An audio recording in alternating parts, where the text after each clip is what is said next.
Hello there, thank you for joining us. You're watching New Vision TV News. My name is Lynn Komjisha. Here are some of the stories coming up. 15 have been denied to sit their Uganda Advanced Certificate of Education exams in Uganda district. The speaker advocates for tree planting at public events.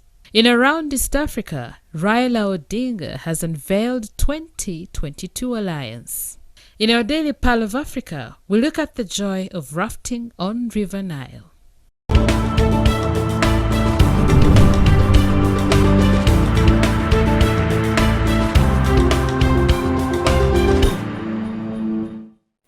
Hello there once again. Thank you for joining us. Now we come to you from the New Vision newsroom with news around Uganda, news around the East African region, news around elsewhere in the world, and a Pearl of Africa story. Now, Uganda Advanced Certificate of Education examinations have kicked off across the country. In Kagadi district, no irregularities have been registered at any exam centers despite the morning showers. Semakula Sebastian, the Buyaga County Area Supervisor, said in the 5 major examination centers, the first paper, the European History Paper 3 and Pure Mathematics started on time, and that no absentees and other irregularities had been registered.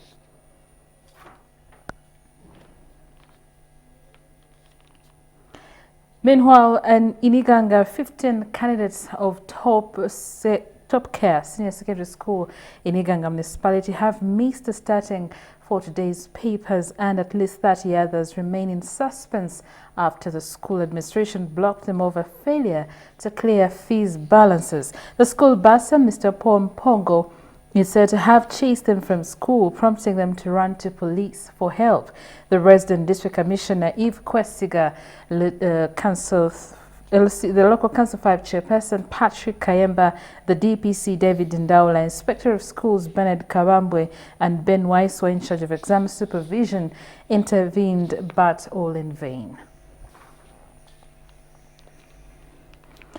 Moving on, the Speaker of Parliament, Rebecca Kadaga, has advocated for tree planting at every public and social gathering as a way of mitigating the adverse effects of climate change, making reference to the Commonwealth Parliamentary Conference that took place in September, attended by over 800 delegates from 43 Commonwealth countries.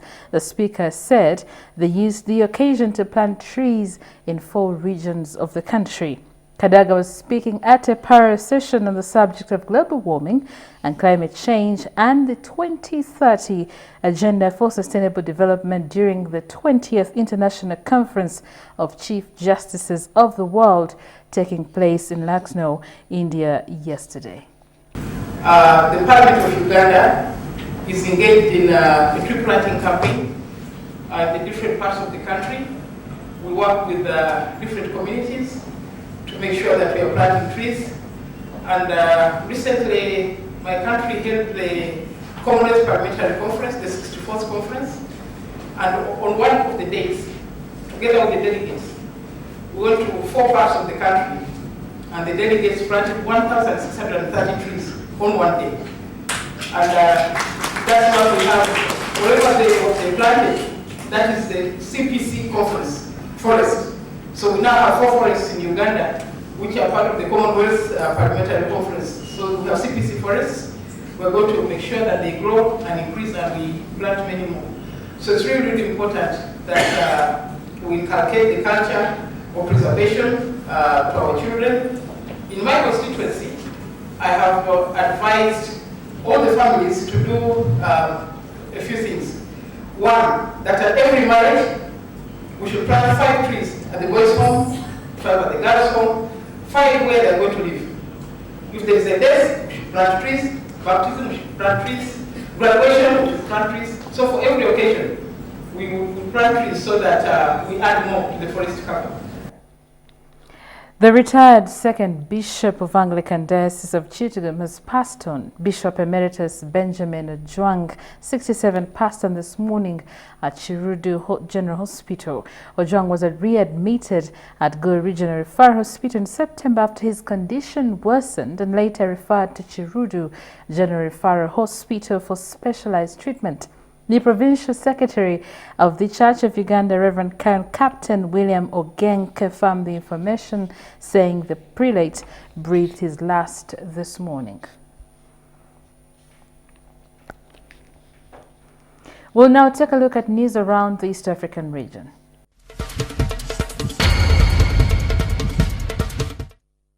In Kenya, a new alliance is being cobbled together as former Raila Odinga's ODM party cuts links with old political partners. According to the Star, Raila used the Kibra by-election as a launchpad to chart the 2022 path. In what shows the realignments in the country's politics, the ODM leader paraded his newfound friends, some of whom were once his fierce critics. The new lineup mainly has members from Mount Kenya, Ukambani, and Rift Valley regions. The biggest catch in Raila's new game plan is Kiambu Deputy Governor James Nyoro, who served as an advisor at Ruto's office before quitting in 2015 to try his hand in Kiambu politics.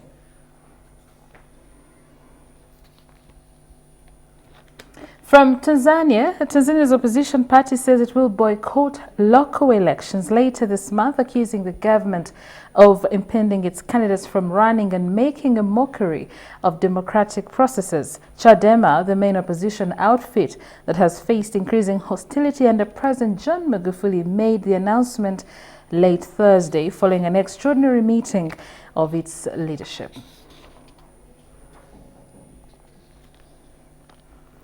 We're now going to news around the world.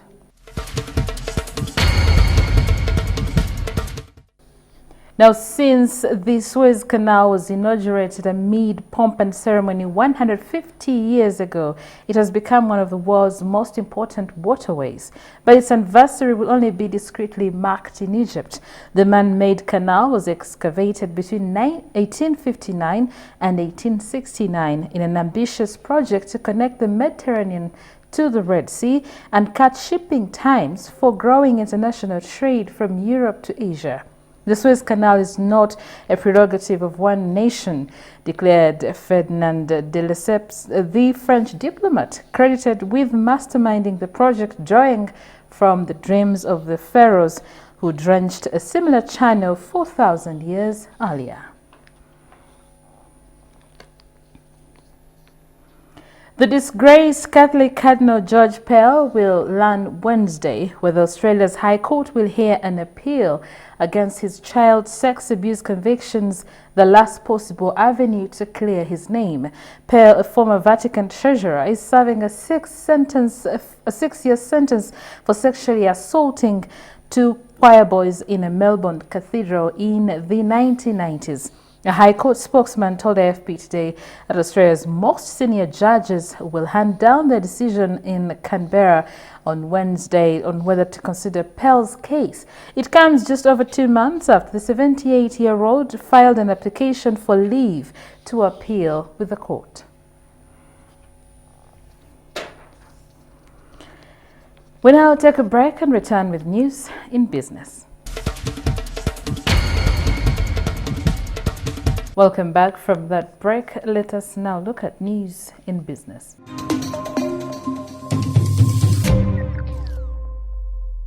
In business tonight, President Yoweri Museveni has strongly urged African countries to promote trade as one of these strategies that will ensure survival of the continent and prosperity of the people.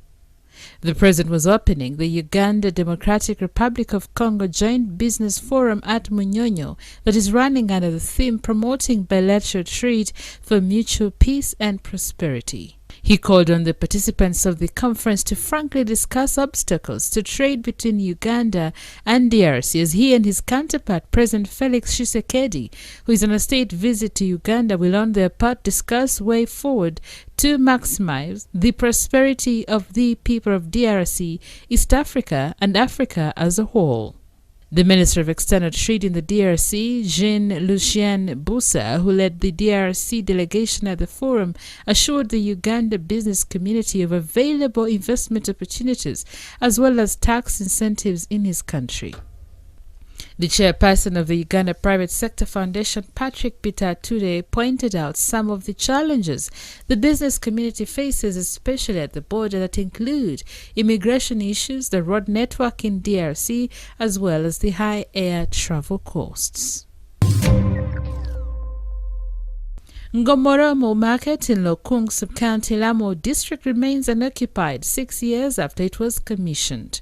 The market, located at the Uganda-South Sudan border, was constructed in 2012 by Lamo District Local Government to a tune of 52 million shillings with funding from the World Bank to ease cross-border trade between Uganda and South Sudanese traders. Obona Kibwa, the Lukung Sub-County Local Council 3 Vice Chairperson, says traders within Ngomoromo village refuse to occupy the market because they alleged it is located far away from the trading center with no proper security. He notes that the civil unrest that broke out in South Sudan in 2013 and 2016 made the market unreliable for trading, since majority of South Sudanese across the border fled into Uganda. According to Kibwa, traders have only used the market twice in June and September last year, adding that they have retreated to conduct businesses in Ngomoromo Trading Center. He notes that some of the market facilities are currently being vandalized since no one is taking good care for the structure built in place.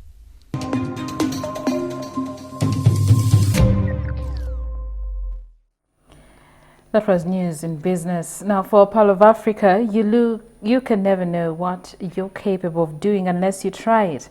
A group of tourists on the weekend went water rafting on the River Nile, an activity many of them did not know would help them shake off their fear of water. During the 5 hours of sailing on the Nile, the tourists were introduced to rafting, which many thought was hard for non-swimmers.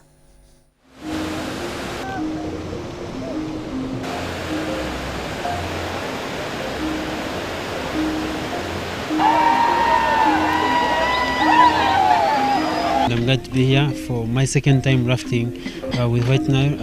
It's been a great experience, and as you've seen, I think compared to the one I did first, this one was great. The rapids were really high, and the waters were too much. Last time the rapids were a bit low.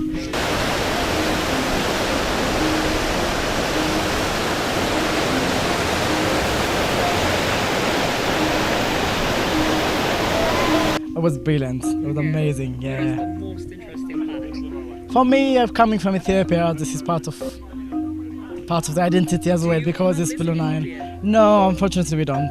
But we have Blue Nile, so. Is it your first time to do this? No, I've done it last year in Zambia, in the Zambezi River. Okay. So, but this one is a bit much Is it better? personal experience as well.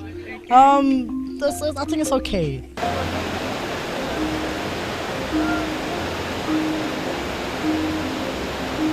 Rafting experience? Awesome. Awesome. What was the most interesting part?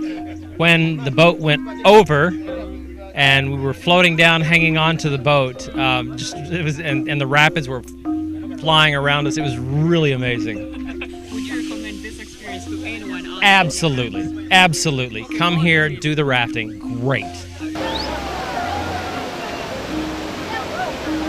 Is it your first time in Uganda? It's my first time. What is it for? Yeah, it's wonderful. Okay. In Uganda, which other interesting places have you visited besides rafting? Well, mostly in the clinics and with the children. The villages, way in the outback. What has been your experience this morning? This morning, Would you recommend it? I would recommend it, even though I did not want to come. You can ask all my friends. I said, no, I don't want to do it. I don't want to do this. No. And now? Well, I knew I would enjoy it once I went. Oh, yes, of course. It was wonderful. Yeah.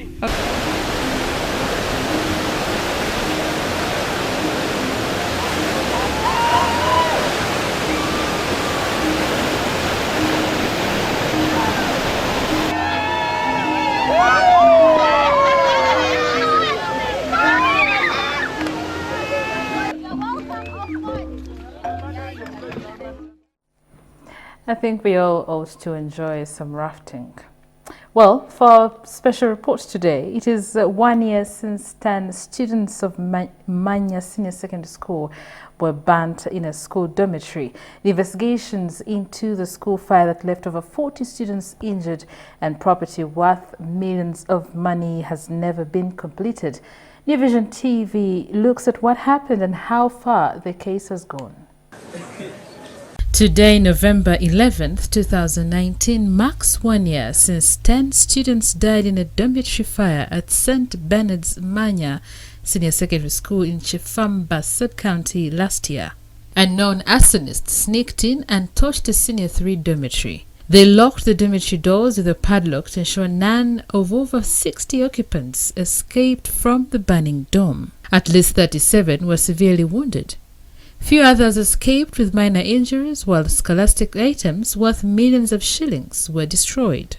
The deceased included Charles Suna, 16, Simon Subuga, 15, Timothy Bukenya, 16, Geoffrey Lutaya, 21, Remigius Tamale, 16, Anthony Sechtende, 15, Hudson Biamukama, 22, Emmanuel Kasozi, 15, Sharif Dodie, 15, and Maurice Basita, 15. Their bodies were charred beyond recognition. It only took a DNA test to identify the deceased before handing the remains to their respective families. Until today, their families are still grieving and struggling to cope with recurring memories. According to Caroline Nabasaji, her son Charles Suna would have been among thousands that sat for their ordinary level exams this year to pursue his dream of becoming an engineer. Nabasaji, a resident of Kalisizo Town Council Chotela district, said the delayed trial for the suspects in this matter hurt them so much. She further appealed to the government and court to use the first anniversary to expedite the trial for justice to prevail. She argued that delayed justice or judicial lapses usually incite more crimes. Security Minister General Eli Tumwine and Janet Museveni, the First Lady and Minister for Education and Sports, visited the school shortly after the incident. They appealed to the parents to remain calm, promising to follow up the case with other security authorities to expedite the court process. But, according to Nabasaji, the case is taking a snail's pace. Another parent, Betty Namwonge of Katwe North in Kalisizo Town Council, declined to speak on the matter, saying nothing will return her son Anthony Sechtende. Late Maurice Basita's family was calling for justice from the time of the incident. However, his elder brother Goodman Manigaruhanga said the family chose to rest their case because they are haunted emotionally. They could not say much about the incident. Betty Nakate, whose two sons Julius Kanwaji and Derek Muyombia escaped, but with severe burns, said they still get nightmares about the inferno.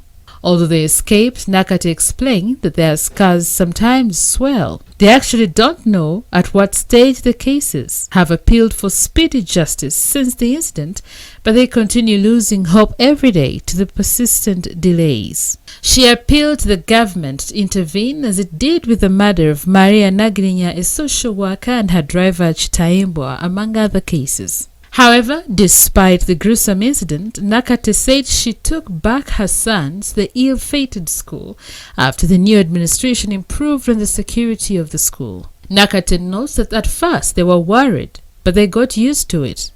Now they have completed their O-level. Running is not the solution, but to stand and face your worst fears. The arsonists took advantage of the security lapses to sneak in and burn the dormitory using petrol. But Geoffrey Aligasha, the new headmaster of St. Bernard's Manya Senior Secondary School, ordered a strict security mechanism to avoid similar incidents. The school has since deployed most security personnel to watch over the school at all times. It procured surveillance cameras. The ill-fated dormitory was refurbished and is occupied by more than 100 students. It was inaugurated by former Masaka Diocesan Bishop John Baptist Kagwa, who cleansed the dormitory with holy water and prayed for the students not to be haunted by spirits of the deceased. The dormitory has 2 sections. Each of them has 2 doors, one for regular entrance and exits, and the other for an emergency. Also, the burglar proofing was removed from all the dormitories. On May 31st, the 4 key suspects, students, were committed to the High Court.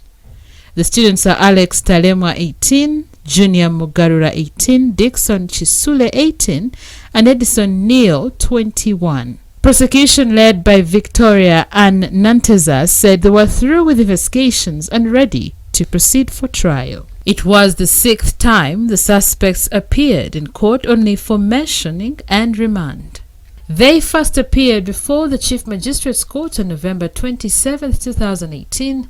Other subsequent sessions were December 13, 2018, January 10, 2019, February 15th, March 22nd, April 26th, and May 30th. However, Michael Tayewa, a security guard, and Corporal Stephen Nzeimana, a police officer, were charged with negligence of duty, and their cases tried in the magistrate's court separately. Relatives of the 4 students said they were longing for committal for the trial to begin. Since the suspect's arrest, human rights activists have been pushing for a speedy judicial process to ensure they get justice. That was New Vision TV News. Thank you for watching. We'll catch you next time. Do have a lovely night. I leave you with the fact file.